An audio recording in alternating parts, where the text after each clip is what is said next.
दोस्तों नमस्कार। मैं मुकेश सुदैनिया सीधे बोल में आप सभी का स्वागत करता हूं। दोस्तों, देश के पूर्व प्रधानमंत्री स्वर्गीय मनमोहन सिंह की पुण्यतिथि पर जो लोग विगत वर्षों में अन्ना आंदोलन में शामिल थे, अब वो माफी मांग रहे हैं, जिसमें एक बड़ा नाम प्रशांत किशोर का है। दोस्तों, एक कहावत है, अब पछताए काहोद जब चिड़िया चुन गई खेत। अब पछताने से कोई मतलब नहीं निकलता, अब तो जो होना था वो हो गया। दोस्तों, उन्हें बदनाम करने वाले आंदोलन में शामिल होने का अफसोस भी है लोगों को। पूर्व प्रधानमंत्री स्वर्गीय मनमोहन सिंह की पहली पुण्यतिथि पर देश की राजनीति में एक अहम आत्ममंथन देखने को मिला।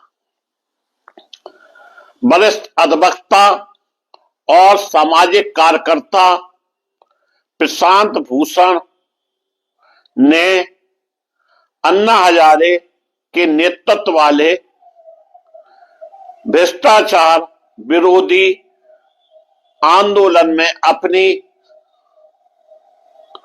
भूमिका को लेकर सार्वजनिक रूप से खेद जताया।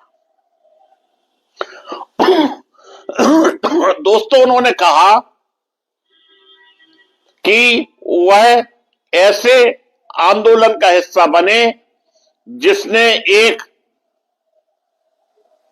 बेहद ईमानदार और दूरदर्शी नेता को बदनाम किया और अनजाने में एक दुष्ट शासन को सत्ता में आने में मदद की। प्रशांत भूषण ने सोशल मीडिया मंच एक्स पर डॉक्टर मनमोहन सिंह की तस्वीर साझा करते हुए लिखा कि वह एक ब्रह्म सुसंस्कृत, शिक्षित और एक नेक इरादे वाले व्यक्ति थे। उनकी सादगी और शालीनता को कमजोरी समझा। भूषण ने कहा, मुझे अफसोस है कि मैंने ऐसे आंदोलन में भाग लिया जिसने उन्हें बदनाम किया और देश में एक ऐसा शासन को उभार का रास्ता बनाया जो लोकतांत्रिक मूल्यों के विपरीत है। याद होगा, दूसरे गांधी जी बनने चले थे अन्ना हजारे और उन्होंने आंदोलन किया था जिसमें बाबा रामदेव, जो कि अब लाला रामदेव के नाम से जाना जाता है, अन्य लोग शामिल थे। आज वो राजनीति में सक्रिय है। गौरतलब हो कि Prashant Bhushan India against corruption IAC आंदोलन के प्रमुख चेहरों में शामिल थे। अरविंद केजरीवाल के साथ मिलकर इस आंदोलन को राजनीतिक दल आम आदमी पार्टी AAPP में बदलने की प्रक्रिया का हिस्सा बने। हालांकि बाद में प्रशांत भूषण और केजरीवाल के बीच मतभेद सामने आए और दोनों के रास्ते अलग हो गए। IAC आंदोलन के दौरान भूषण ने UPA सरकार और स्वयं मनमोहन सिंह पर भ्रष्टाचार को लेकर तीखे आरोप लगाए थे और उन्हें ढाल की तरह इस्तेमाल किए जाने का आरोप भी लगाया था। दोस्तों, यह पहला मौका नहीं है जब प्रशांत भूषण ने डॉक्टर मनमोहन सिंह के प्रति सकारात्मक टिप्पणी की हो। 2025 में उनके निधन के 2 दिन बाद भी भूषण ने एक लेख पर प्रतिक्रिया देते हुए कहा था कि मनमोहन सिंह के नेतृत्व में देश में एक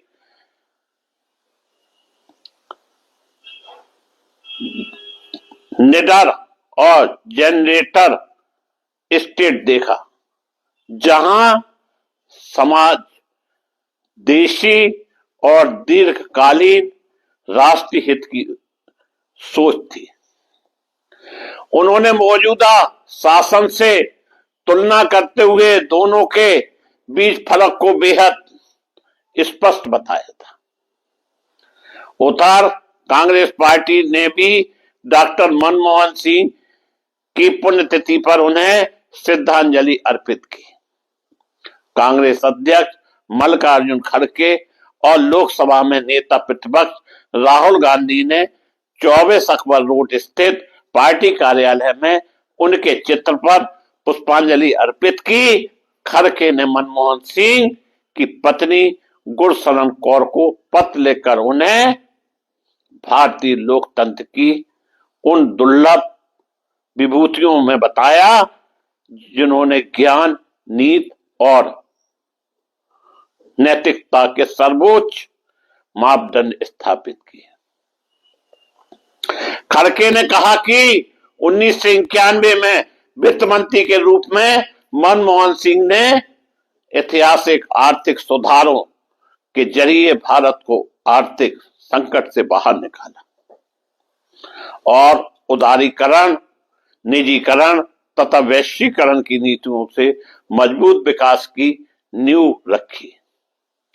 राहुल गांधी ने भी एक्स पर लिखा कि मनमोहन सिंह की दूरदर्शी नेतृत्व क्षमता ने भारत को वैश्विक मंच पर नई पहचान दिलाई और उनके विनम्र, पश्चिमी और ईमानदार व्यक्तित्व से पीढ़ियों को प्रेरणा मिलती रहेगी।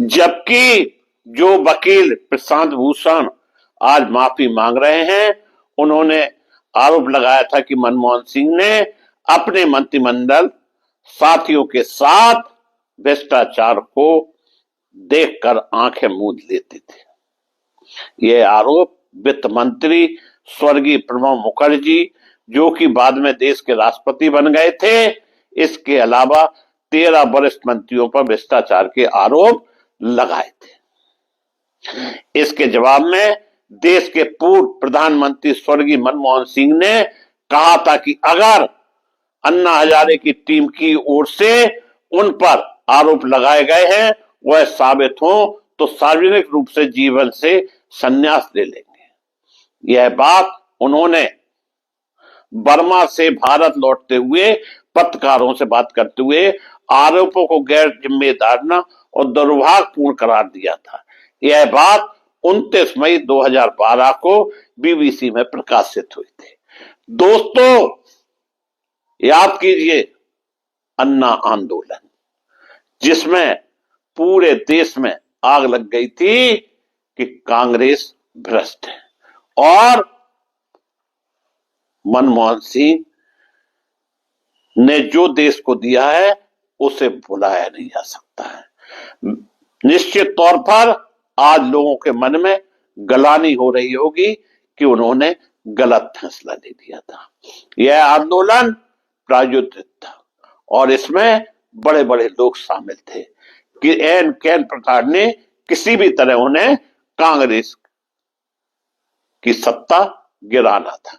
अब वही अन्ना हजारे दिखाई नहीं पड़ते हैं, पता नहीं बर्फ में लग गए या जमीन के अंदर समा गए, जिन्हें दूसरा गांधी कहा जाता था। कहां है अब उनकी नीतियां, कहां है बाबा रामदेव की नीतियां, जो कि जगह जगह कांग्रेस के खिलाफ पहले आंदोलन किया करते थे।